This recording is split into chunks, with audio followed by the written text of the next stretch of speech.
Hello സായാണ്. അപ്പോൾ guys, നമ്മൾ 250 subscribers ആയി കഴിഞ്ഞാൽ ഒരു ഗീവ് അവേ പ്ലാൻ ചെയ്തിട്ടുണ്ടായിരുന്നു, ഒരു കുഞ്ഞു ഗീവ് അവേ. അപ്പോൾ അതിൻ്റെ അപ്ഡേറ്റ്സ് ആയിട്ടാണ് വന്നിട്ടുള്ളത്. ആസ് പെർ ടുഡേ നമുക്കിന്ന് 311 സബ്സ്ക്രൈബേഴ്സ് ആയിട്ടുണ്ട്.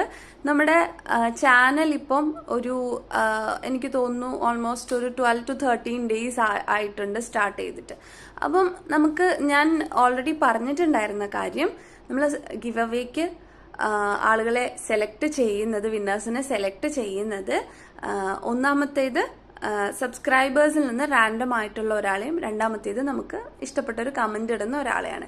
അങ്ങനെ സബ്സ്ക്രൈബേഴ്സിൽ നിന്ന് റാൻഡം ആയിട്ട് നമ്മൾ സെലക്ട് ചെയ്തത് അഭിജിത്ത് അബി എന്ന് പറയുന്ന ആളെയാണ് കേട്ടോ. അഭിജിത്ത് അബി ഈ വീഡിയോ കാണുന്നുണ്ടെങ്കിൽ യൂട്യൂബിൽ നമ്മുടെ ഇൻസ്റ്റഗ്രാം പേജിന്റെ ലിങ്ക് ഡിസ്ക്രിപ്ഷനിൽ കൊടുത്തിട്ടുണ്ട്. നമുക്കൊരു ഡി എമ്മിൽ ഒരു ഹായ് അയക്കുക. ഇനി രണ്ടാമത്തേത് എനിക്ക് ഏറ്റവും ഇഷ്ടപ്പെട്ട കമന്റ്, അല്ലെങ്കിൽ നമ്മളെ സപ്പോർട്ടീവ് ആയിട്ട് കമന്റ് ഇട്ടുകൊണ്ടിരുന്ന ഒരാളാണ് ആഷ്ന ജോയ് എന്നാണ് പുള്ളിക്കാരത്തിയുടെ പേര്. ആഷ്ന ജോയ് ഇത് കാണുന്നുണ്ടെങ്കിൽ ഇതേപോലെ ഇൻസ്റ്റഗ്രാമിൽ ഒരു ഹായ് അയക്കുക. നമ്മൾ ഗിവ് അവേക്കുള്ള പ്രോഡക്ട്സും കാര്യങ്ങളും ഒക്കെ നമ്മൾ നെക്സ്റ്റ് വീഡിയോയിൽ ചെയ്യുന്നതായിരിക്കും. അത് നമ്മൾ അഡ്രസ് അനുസരിച്ച് കൊറിയർ ചെയ്യുന്നതും ആയിരിക്കും. Thank you so much.